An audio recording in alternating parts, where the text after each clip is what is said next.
Buenas noches, bienvenidos a La Esencia aquí en Mega TV. Se habló mucho, pero es una de esas cuestiones recurrentes, constantes, permanentes, y hay que seguir hablando porque han pasado los años, pero por lo que vemos, algunas cuestiones no han cambiado.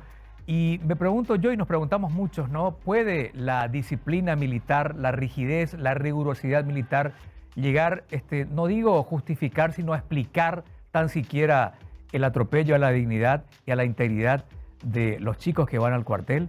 Es algo normal nomás luego y está bien que suceda porque así se hacen hombres, como nos decían antes nuestros abuelos, todo Pepe, todo aprende. En fin, hoy las cuestiones han cambiado, incluso nuestro país ha sido ya condenado en varios casos por atropello a los derechos humanos, justamente en cuestiones que tienen que ver y que tienen origen en ámbitos castrenses. Orlando Castillo, Mecanismo de la Prevención contra la Tortura, ¿cómo estás? ¿Bien? Muy buenas noches, Juan. No sé si decirte bien con estos casos que lastimosamente son reiterativos, como bien señalabas, en una institución como las Fuerzas Armadas. Sí, sin duda. Yo recuerdo aquella película Spotlight, creo que era, cuando apareció un caso de un cura pederasta y después los periodistas del medio de comunicación que estaban investigando se volvieron locos con los llamados que iban llegando de otros casos que se inspiraron en en esa primera denuncia para poder hacerlo también. En este caso sucede lamentablemente, desgraciadamente, lo mismo. Tenemos uno, dos, tres y después un montón de casos que va llegando seguramente hasta la oficina de ustedes. Es asimismo, es como una fiebre, que cuando, o un virus que comienza con uno y se va transmitiendo en general. En este caso hay como elementos comunes que hacen a esta situación, ¿no?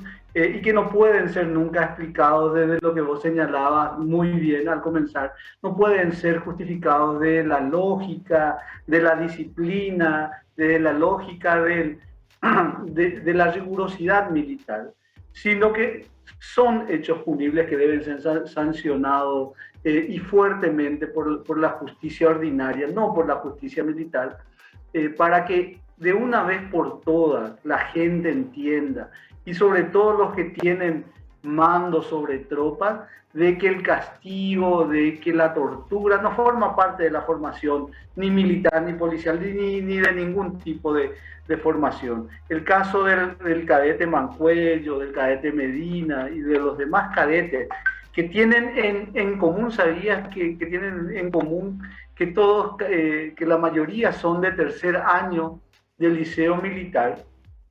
Ujú. Y me dijeron una frase muy recurrente cuando estuve por la academia, es que estos cadetes de tercer año no conocen la rigurosidad de las Fuerzas Armadas, de lo que es estar viviendo en la academia, porque los dos primeros años estuvieron en pandemia. Entonces, medio intentando justificar de que no tenían esa costumbre de desarraigarse de sus casas, pero si lo ponemos en contexto dentro de lo que es un poco la cultura y lo que quienes generalmente suelen sufrir este tipo de apremios son los cadetes de primer año, pero como este es el primer año que se van los del tercero, entonces como que se concentró toda esa disciplinización, entre comillas, sobre estos cadetes de manera particular, y es así que surgen varios casos de abuso de autoridad y de torturas dentro de la academia militar. Ujú. Orlando, estos atropellos, estos abusos en el aspecto físico y psicológico de algunos de ellos o de ellas también, porque hay casos, ¿no?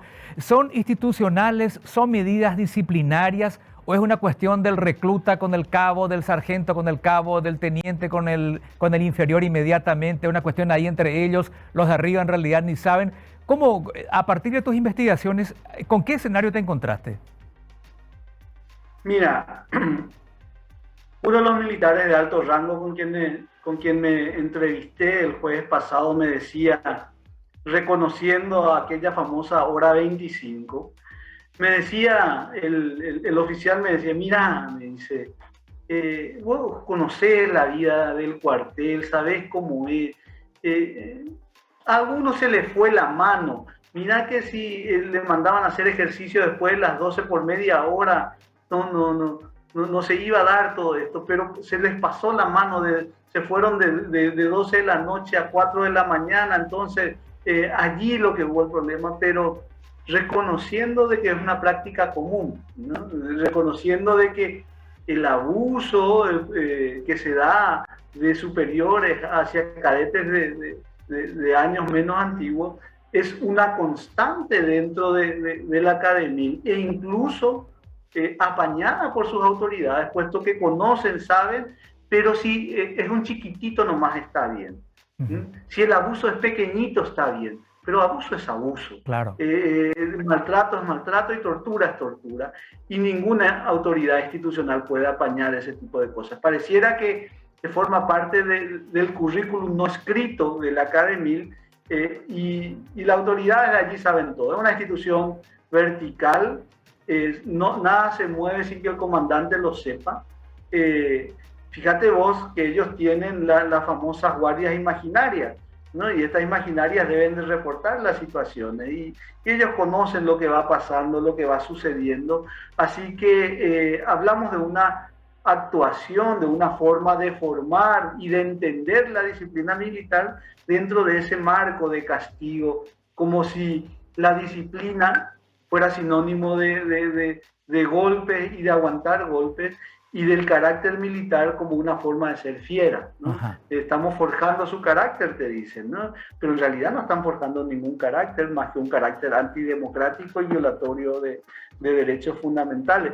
Y ese es el cambio institucional que hay que dar, ese es el cambio de paradigma que hay que construir. Una apertura más democrática, un currículum mucho más democrático y que incluya derechos humanos, deben de incluir necesariamente también tratamiento y acompañamiento psicológico dentro de la academia militar, donde ni siquiera tienen, por decirte, una sanidad donde puedan brindar servicios médicos y garantizar el derecho a la salud de los propios cadetes. Nosotros cuando solicitamos la información médica del cadete que hoy se encuentra en el hospital militar, esta información es inexistente, no había ficha, no se registró la caída, no se registró el golpe, la zona del golpe, la intensidad del golpe, el medicamento que se le dio, por qué se le trasladó al hospital, no existe, no tuvimos.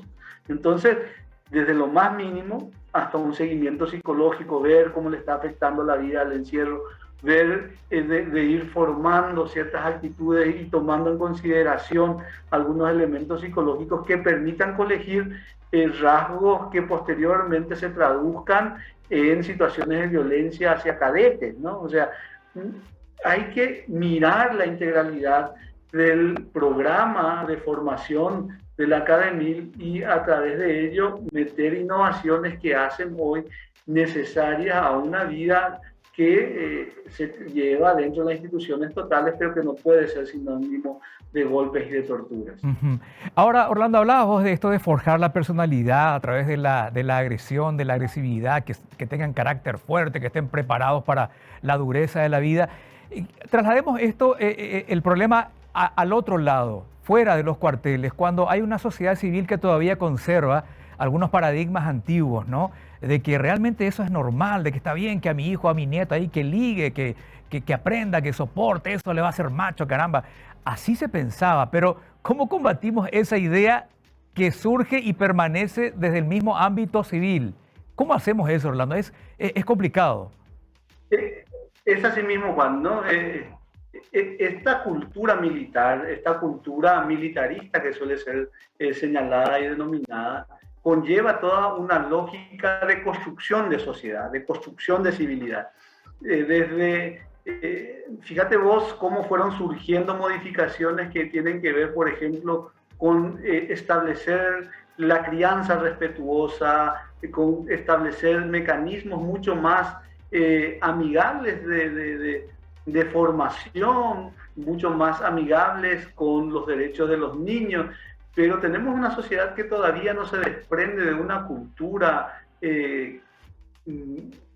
por así decirlo, dictatorial, y donde tenemos mucho que trabajar, ¿no? Debemos de deconstruir este concepto de disciplina es igual a castigo, de carácter es igual a sumisión, de silencio como como forma de manifestación de respeto, ¿no? Del temor como respeto.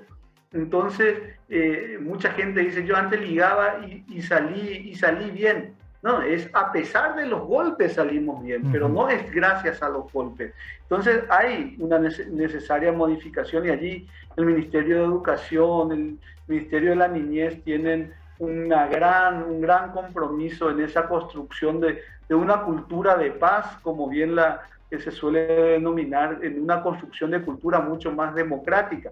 Fíjate vos que debemos de comenzar a insertar dentro de los programas y proyectos educativos los derechos humanos en general, para justamente a partir de esa educación que reciben nuestros niños, que reciben nuestros jóvenes, puedan ir mirando y teniendo esa mirada distinta, una sociedad distinta, y para eso nos va a llevar aún un tiempo y debemos de invertir en ello, ¿no?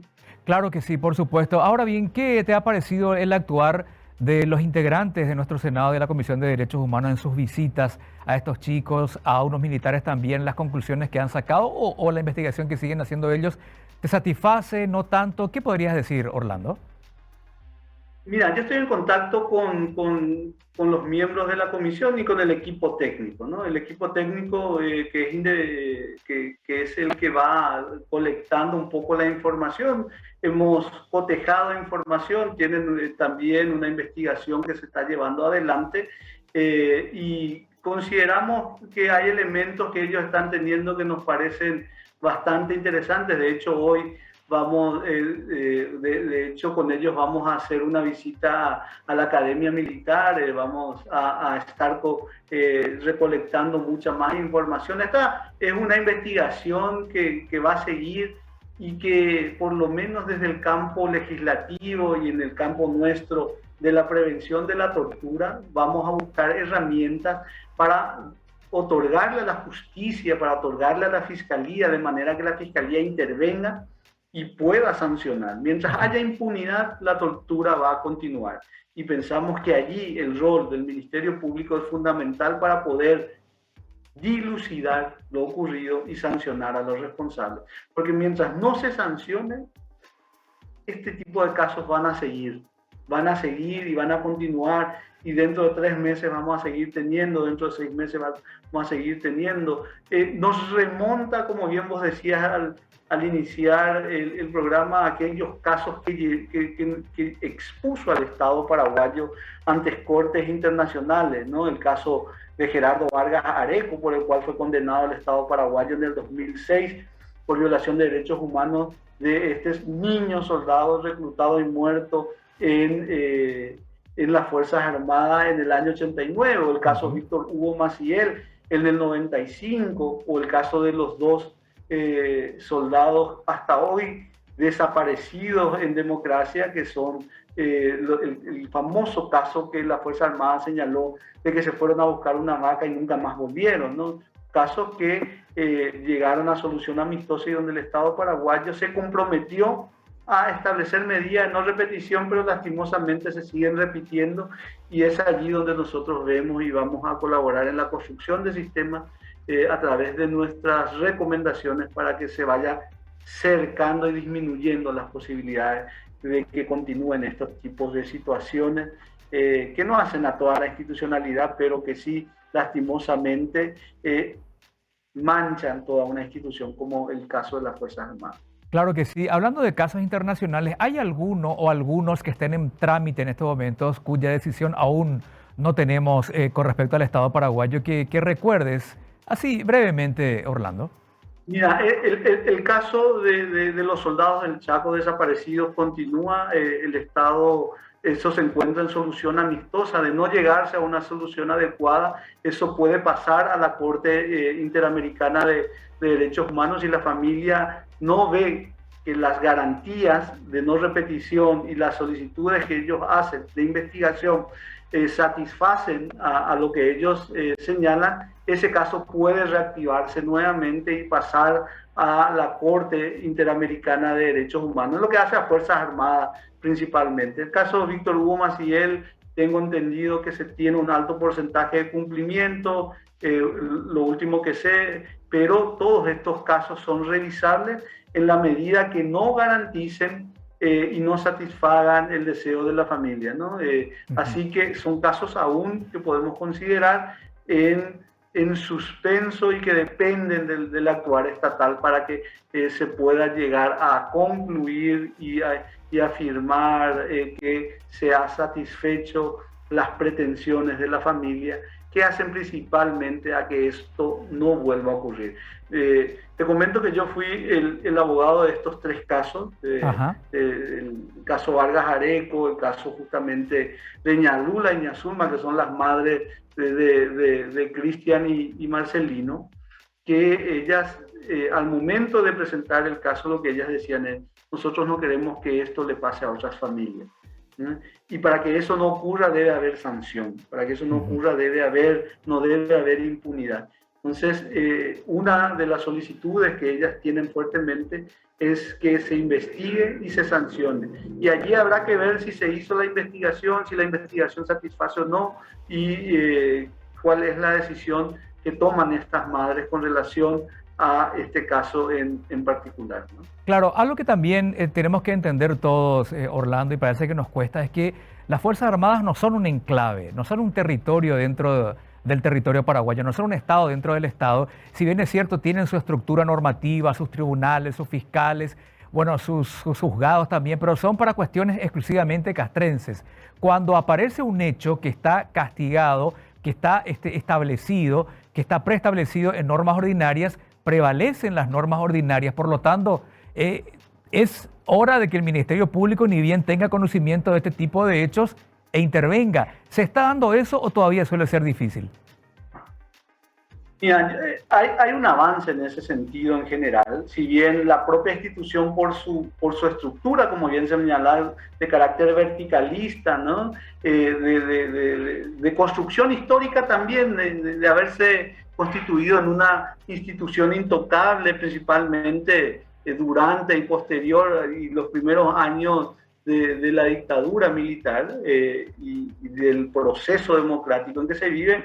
Siempre se tuvo como ese tabú de que la justicia militar era la justicia única y por sobre todo en intervención en este tipo de casos. Pero en realidad es como decís, la justicia militar es solamente para cuestiones disciplinarias, administrativas de las Fuerzas Armadas, pero no tienen la potestad y mucho menos de limitar la potestad del Poder Civil, en este caso del Ministerio Público, de realizar las investigaciones, de intervenir en la institución cuando se dan hechos punibles, y más aún en hechos punibles considerados tan graves como es el hecho de tortura que se está denunciando en este caso. Existen 4 carpetas fiscales que se han abierto, una en la ciudad de Capiatá, por el caso Medina, y también en la ciudad, en la unidad especializada de derechos humanos que se encuentra aquí en Asunción, donde hay 3 carpetas, 2 la está llevando una fiscal que ahora no me viene su nombre, y la del caso Mancuello la está llevando Susi Riquelme, que está interviniendo. Silvia Cabrera es la que lleva los 2 casos anteriores, y nosotros como institución hemos solicitado informe sobre los casos que están llevando adelante y en qué situación se encuentran, justamente para saber si ese poder legal, ese poder de investigación que tiene la Fiscalía la está utilizando realmente, y si están pudiendo intervenir y si están pudiendo llevar adelante sin ningún tipo de problemas o de trabas que pueda establecer las Fuerzas Armadas. Una vez que tengamos eso, te podré decir si realmente es una ficción jurídica esto de que el Ministerio Público tiene la capacidad de intervenir realmente en las Fuerzas Armadas, pero no lo está haciendo, ¿no? Entonces allí es donde con información cierta, veraz y que estamos solicitando, podría llegar o no a esa conclusión. Por de pronto, en las comunicaciones que tenemos con la fiscal Riquelme, la misma está realizando actos de investigación que se encaminan y podrían encaminar a a establecer y ver si ocurrió o no el hecho de tortura y a través de ello también los responsables directos e indirectos, ¿no? Que propiciaron. Porque el concepto de tortura no solamente es muy amplio, y ese concepto amplio debemos de mirarlo y se lo debe aplicar a la hora de justamente investigar este tipo de hechos que ocurren dentro de la institución castrense. Orlando, me quedan 30 segundos y en ese lapso una opinión que quiero acerca de lo que es nuestro servicio militar obligatorio, aunque de facto ya es un servicio optativo. ¿Deberíamos ya contemplar el cambio a un servicio militar optativo y profesionalizar las Fuerzas Armadas? 30 segundos, por favor. Se debe estudiar, creo que una de las preguntas que debemos hacernos es ¿qué defensa queremos? ¿Qué tipo de defensa queremos? ¿Qué y a quién queremos defender? Y a partir de eso construir una política de defensa que responda realmente a nuestras capacidades y reconozca nuestras limitaciones. Y allí se va a poder decir si profesionalizamos, si reducimos, si disminuimos los costos, si suprimimos el servicio militar, pero es una discusión que debemos darla y debemos tenerla. ¿Qué queremos defender y cómo queremos defender? Orlando Castillo, muchísimas gracias por tu tiempo. Un placer escucharte. Muchas gracias a vos y un saludo para toda la audiencia. Muy amable. Orlando Castillo, Mecanismo Nacional de Prevención de la Tortura. Vamos a una pausa y después ya la reflexión final aquí en La Esencia.